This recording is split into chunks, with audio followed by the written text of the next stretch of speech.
Hey everybody, and welcome to Top Cat's Lair or Lair, whatever.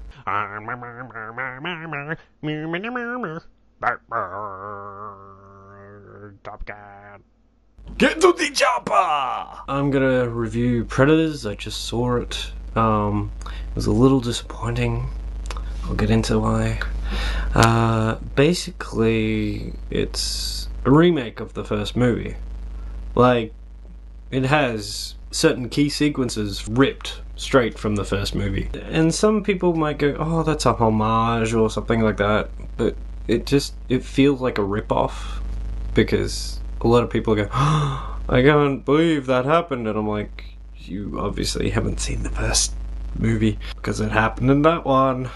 There are some things where you go, oh, that's a homage. The over here. You know. That's kind of homaged to in this movie. And the music is straight out of the first movie. It kind of jars, actually, because it's very 80s action movie and doesn't completely suit the new look, feel of this one. The basics of Predators is these different people who all are skilled killers dropped on this jungle and band together against a common foe. But they're all kind of scumbags, so it's hard to, one, sympathize, or two, see how they work together very well. They're all kind of two-dimensionally written, and the lines that they say, well, pretty much throughout the film, but very much so in the first half hour, are cringe-worthily cliche action movie lines. It's like they took all the action movie lines, put them in a blender, blended them down, and used the paste to ink their pens when they wrote the first part of this movie. So they plonked on this planet to be hunted by predators. That should have been just the plot of the movie. That should have been just the plot, but they wanted to up the ante because it's a sequel, gotta add more stuff to it, stuff you never seen before. That works if it's like the second movie, like in Aliens.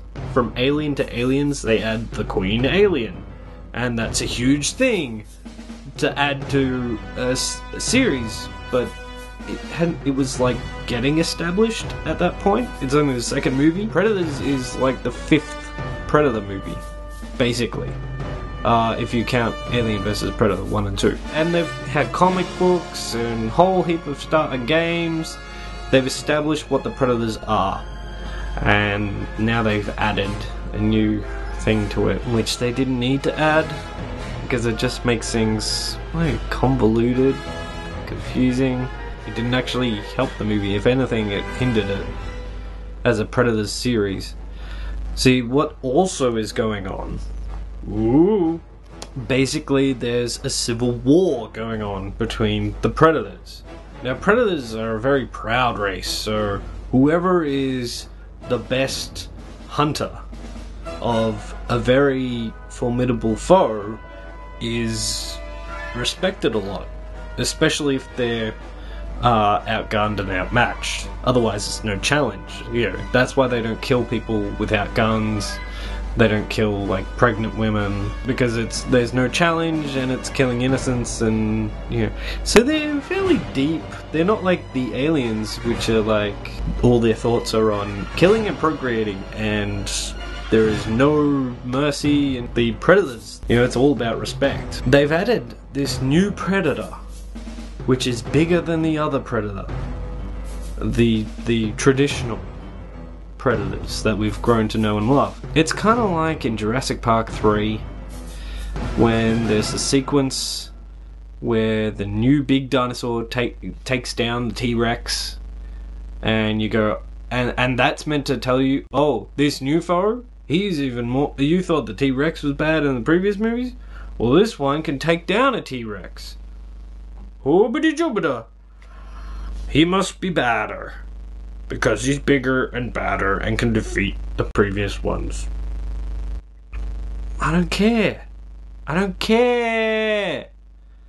They don't even explain the Civil War. Like, why is there a Civil War? Because they're stronger? Because of that whole hierarchy thing? That doesn't make sense.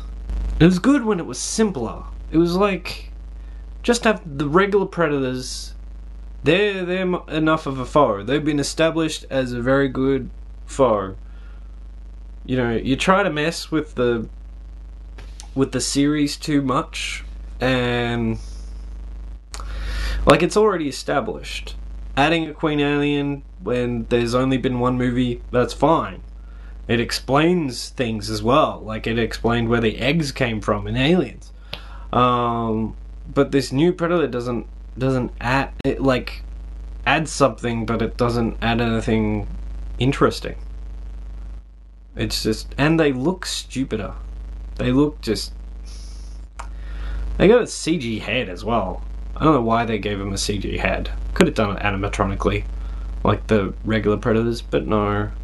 I mean, Stan Winston designed the originals. Stan Winston, if you don't know, he designed, like, the Terminator, he made the Queen Alien, he made the Jurassic Park dinosaurs. He's done a hell of a lot, and his designs are just brilliant. I mean, the Predator design is brilliant, and why would you want to mess with it?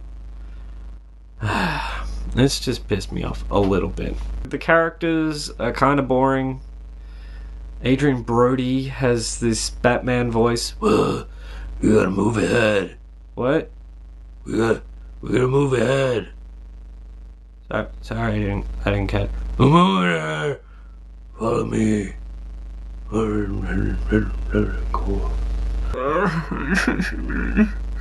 What is with the gruff voices nowadays? Like, that's the sign of manliness, apparently. There's a lot of convenience and cliches in this movie. Like, somehow the only female character knows about the events of the first film. I don't know how. They didn't really tie it in any way. They just she just knows it. And people say things like there's a doctor character, and he gets asked, "Who the hell are you?" And he says, "Oh, I'm a doctor." That's not what you say when someone says, "Who are you?" You say your name. It's stupid. Stupid dialogue and stupid characters, two-dimensional characters that are poor imitations of the ones from the first film, basically. You got Old Painless, big gun from the first movie. They get used a bit. That's a bit of a homage. Also, another thing about the plot, there's 3 predators, of these new predators, the big and badder. You can't even distinguish them from each other. That's another cool thing about the Predator series. You could always, each predator was not uniform predator. They all kind of look different. And in this one, you can't really tell the difference between the predators. Changing things that didn't need to be changed, that were good about the series, and now they've changed them. And now it's part of the series. You know, you can't go back after you've changed something in a series. It's part of the movies. Lawrence Fishburne. Another thing I'm pissed off about. He's there for like 10-15 minutes, and he's possibly the best thing about the movie. Ooh, possibly. Probably the second best thing about the movie. He's a deep character who's survived by digging in. Obviously been there for quite a while. He's been there for a few years, and like, he's a bit crazy. He's got an imaginary friend, or he's schizophrenic, or he's just so he could cope with the being alone. That's just character gold, and he's written perfectly, and Lawrence Fishburne acts just brilliant. The character is just gold, and he's there for like 10 minutes. And the writer, probably his arm got tired, or his brain, or both, got tired because they had to actually think when making this character, and they went, oh, nah. When he left the film, I kind of went, damn it, this movie was going so well. There's another character that I really like, the Yakuza, and he's in there for a fair bit. He basically is the Indian character from the first movie. He does exactly the same thing. He stays behind so the rest can move on, and wants to take on this predator in a sequence that is possibly the best sequence I've seen in any Predator movie, which is really sad because it's in one of the worst Predator films. This isn't as bad as Alien vs Predator 2, but it's certainly second worst Predator movie, and it's so unfortunate that it has like one of the best characters in Lawrence Fishburne and one of the coolest sequences, which is basically a Yakuza with a samurai sword versus a predator, and it's a fight sequence. It's not just predator comes up, shubba, you're dead. It's like a fight between a Yakuza and the samurai, and it's, oh my god, it's worth a rental just for that sequence. But unfortunately, after Lawrence Fishburne goes, and after that sequence goes, you look at the rest of the film as a whole, and it's kind of crap. Too much going on. They should have plucked out the Civil War aspect, just had regular predators after them. Have the whole trying to get to the spaceship thing. That's kind of the goal, is to get to the spaceship to get off where they are. It's too much plot and not enough character. Once you have like a simple storyline, you can focus on character development. But because the writers apparently had a problem doing that, they just went, oh, if we give them heaps of stuff, heaps of different goals, and different places to go, to try to get to try to avoid these new things against the old things, and have a sequence where it's just stuff happening. The good thing with action movies is usually the plot is simple. Like, the plot is simple A to B. You have to get from A to B, and the stuff that happens in between, you can throw heaps of stuff, but we're always going towards B. And because the plot is fairly simple, the characters can become, you can care about the characters more because they get explored more.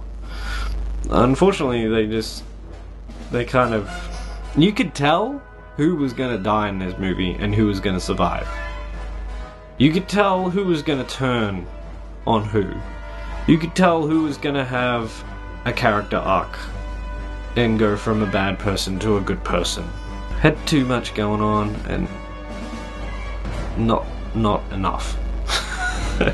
Too much stuff and not enough substance. I give it 3 knife fingers, or 3 claws that come out of the Predator arm. If you want a good Predator movie, go see it. If you want an excellent Predator movie, see the first 2. Catch you later on Top Cats. Later, or later, whatever. Get to the chopper!